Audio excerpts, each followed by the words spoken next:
Ketika ada faktor data. Yang dimaksudkan adalah bahwa konsep penyakit adalah akibat tidak seimbang antara fisik, emosional, spiritual, sosial, dan lingkungan.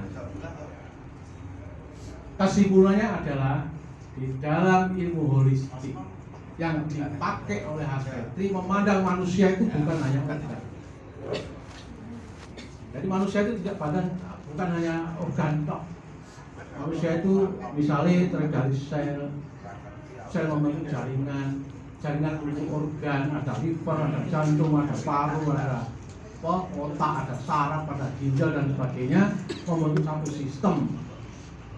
Manakala organ-organ ini akan terganggu, maka akan terjadilah gangguan kesehatan. Bukan hanya itu, tapi kita holistik. Selain pada fisik, ini kita ya, selain fisik, manusia itu adalah non fisik. Ada emosional atau pikiran. Emosional itu tidak hanya yang marah-marah, tapi ingin rasa kasih sayang juga itu emosional. Orang kepingin disayangi, orang kepingin diakui, orang kepingin diterima di masyarakat, itu juga termasuk emosional. Jadi emosional bukan sing elek-elek tok. Ya. Orang yang ingin diakui di suatu masyarakat itu juga emosional. Contohnya apa? Contohnya orang yang keluar dari penjara, kemudian pulang ke masyarakat. Di masyarakatnya nggak diterima oleh masyarakat. Wah, ojo ini mantan preman nih.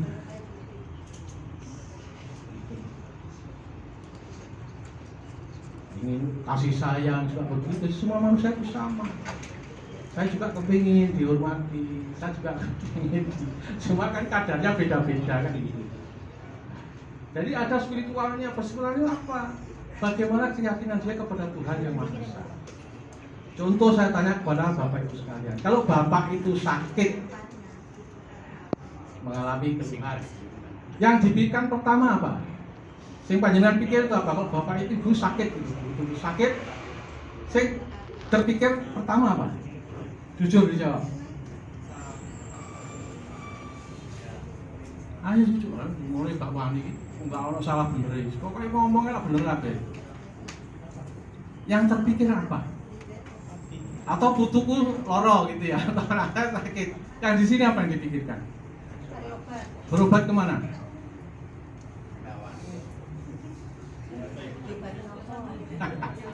Itu. Berarti panjenengan itu yakin tapi tidak percaya. Tahu bedanya? Saya yakin bahwa yang menyembuhkan itu adalah yang menyembuhkan siapa? Allah. Tapi begitu sakit, Anda dipikir dokter, si dibikin oleh dukun. Itu namanya nggak percaya yang menyembuhkan Gusti Allah. Itu tipis tapi sangat berpengaruh sekali kepada keyakinan dan kepada singgawe menungso kan gitu. Begitu kita mulai terjadi hubungan bapak ibu, kemudian keluar sperma sekian juta, yang jadi cuma satu, kok iso? Setelah itu terjadilah pertumbuhan di kandungan, lama-lama jadi daging, itu sono napasi, paling urut gede lengkap, terjadi satu sistem, kok iso? Ya banyak tipu yang gawe itu ada. Allah yang gawe, lalu Allah yang bisa menyembuhkan, Allah yang bisa mematikan. Masa heran? Masa gak percaya? Nah itu, ini sangat penting. Begitu setiap memulai kegiatan, yang diminta itu doanya itu dulu. Kalau sehingga urip,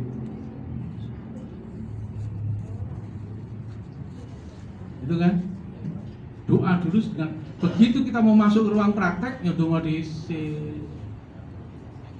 Ya Allah, berkala ya Allah, saya ingin melaksanakan ibadah sebagai perantara untuk membantu saudara-saudara saya yang sedang menderita ini. Itu diusahakan. Engkau yang sangat yang berkuasa dan yang menyembuhkan segala-galanya. Kami hanya perantara. Kadang-kadang ini lali. Kemudian pasiennya teh, wah tambah bangga. Wis santri piro iki? 3. Wah, di WA terus. Loh, pasien wis akeh. Lali. Begitu lupa kesombongan timbul, setannya mlebu kan. Makanya di dalam ceramah-ceramah saya dengar itu, setan itu paling seneng dengan dokter, paling seneng dengan orang pengobat. Setan seneng di situ itu, karena jodoh adik jangan sampai mereka dari sombong akhirnya takabur gitu. Takabur kan, paham ya? Holistik. Jadi kalau mengobati orang tanya semuanya, lingkungannya ya apa, kemudian kepribadiannya, kalau ilmune TCM yin apa yang kan ngono. Yin yang ada nang gone Jawa ya apa kadang ya meleset. Brambang itu yin apa yang? Bawang merah. Yang. Terus banter. Sing punya ilmu TCM. Bawang merah yin apa yang? Yang. Kalau orang panas yin apa yang? Yang. Saya kira yang dikasih yang kira-kira apa? Yang. Itu ya sombong. Ayo begitu panas badannya diblonyoi bawang merah dikasih minyak apa itu lentik adem. Padahal yang kabeh itu. Berarti yang-yangan dia ya. Jadi enggak semua, intinya apa? Teorinya itu manusia yang menciptakan. Jadi ojo nguku saya paling benar, kamu salah. Makanya kamu jangan berobat nih gone dokter aja, itu nggak sembuh-sembuh. Ternyata kan di tempat saya sembuh ya, mulai takabure metu ini. Jangan bangga, tapi bersyukurlah kita bisa membantu orang seperti itu. Jangan pernah rasa bangga dengan membantu orang yang banyak-banyak. Saya pernah mengobati sekian nyatanya sembuh.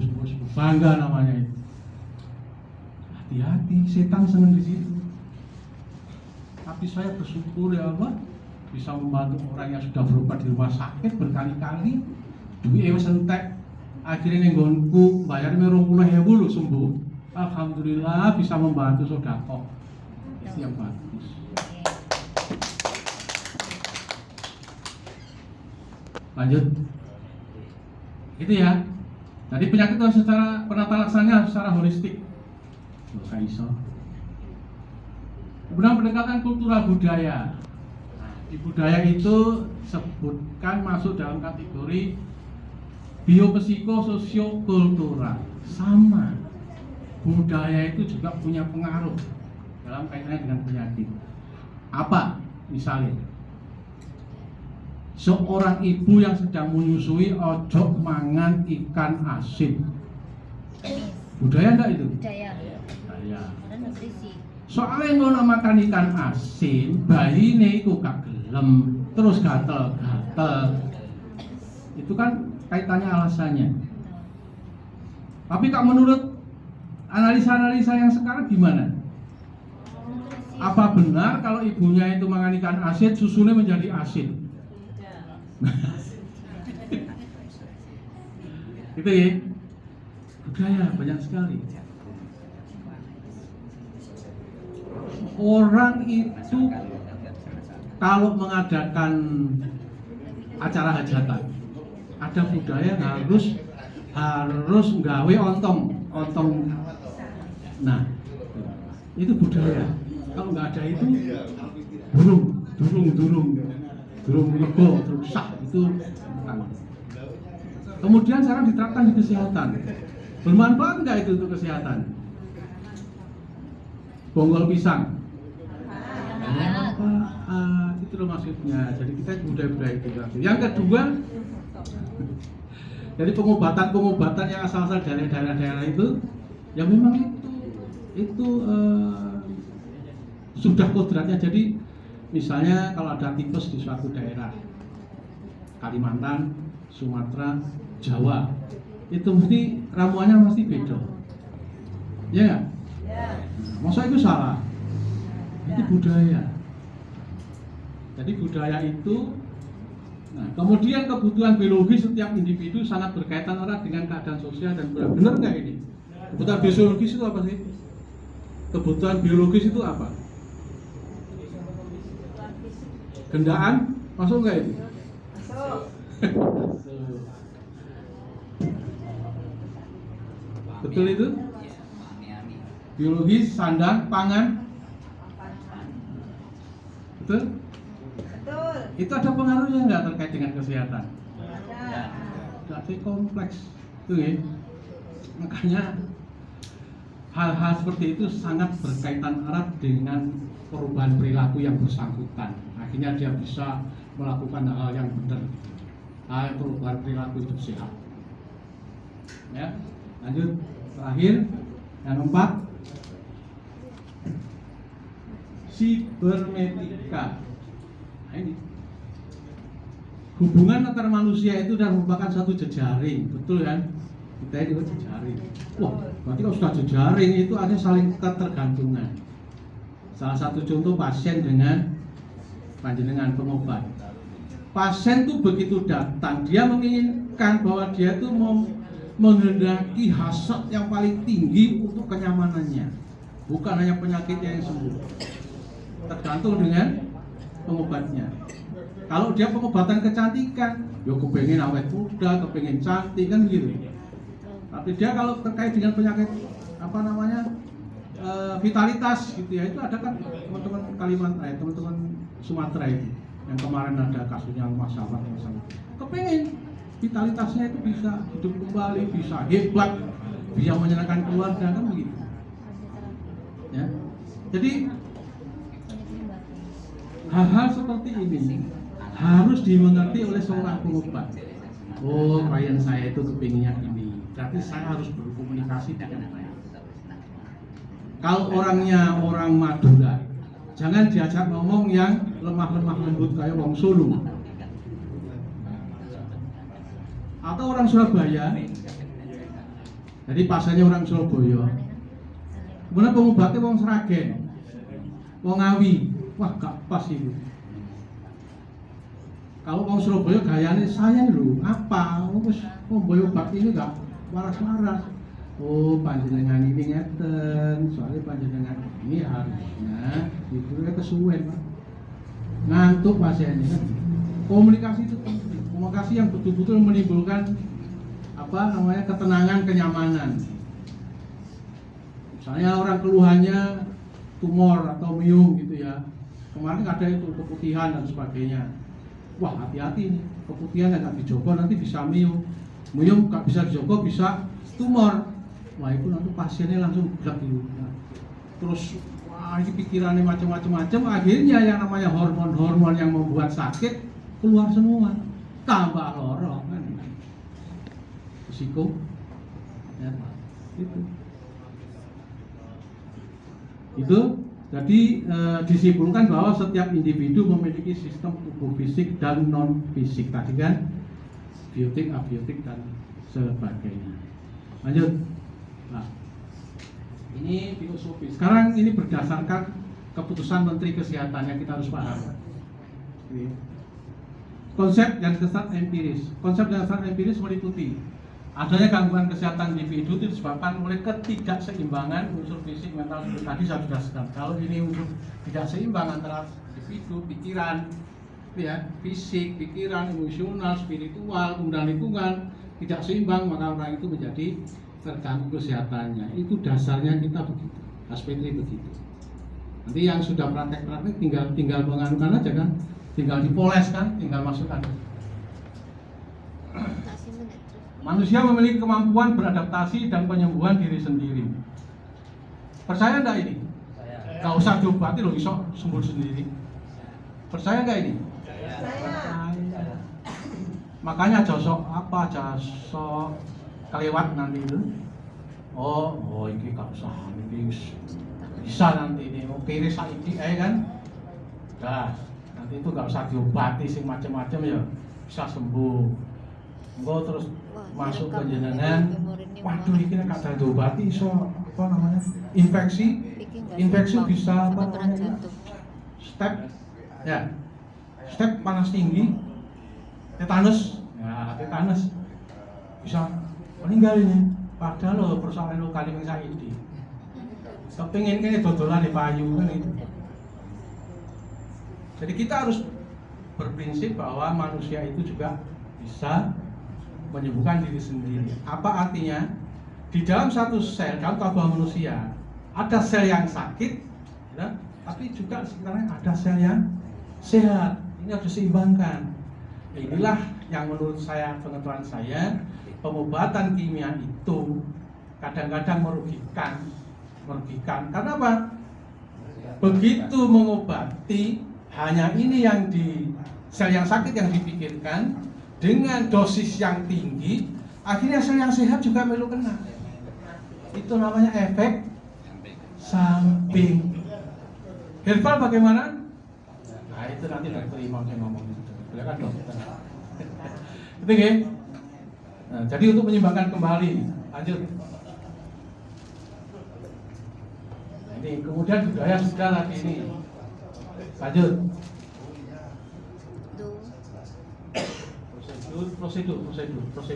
Nah, jadi tadi itu ya satu budaya, prosedur penetapan kondisi kesehatan klien.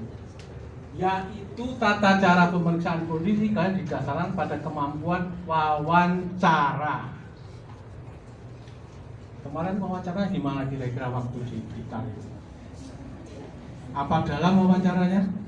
Tidak, begitu poin-poin ada yang faktor sosial, faktor lingkungan, faktor PMEI, kalau isinya belas. Padahal itu kita. Ya, yes mau teko keluar mopo, oh ini ramuannya. Nah, nanti caranya begini. Kalau kita diperiksa untuk holistik, itu kekurangannya. Paham ya? Itulah kekurangannya panjenengan semua itu di situ. Kalau masuk di aspetri ya harus begini kan itu. Jadi wawancara itu yang betul-betul bisa mengejar sampai ke akarnya. Bukan hanya apa penyebab penyakit, tapi mengapa kok dia bisa menjadi sakit. Oke. Kemudian penetapan kondisi kesehatan klien, pernyataan kondisi kesehatan individu berdasarkan pada konsep AMIC.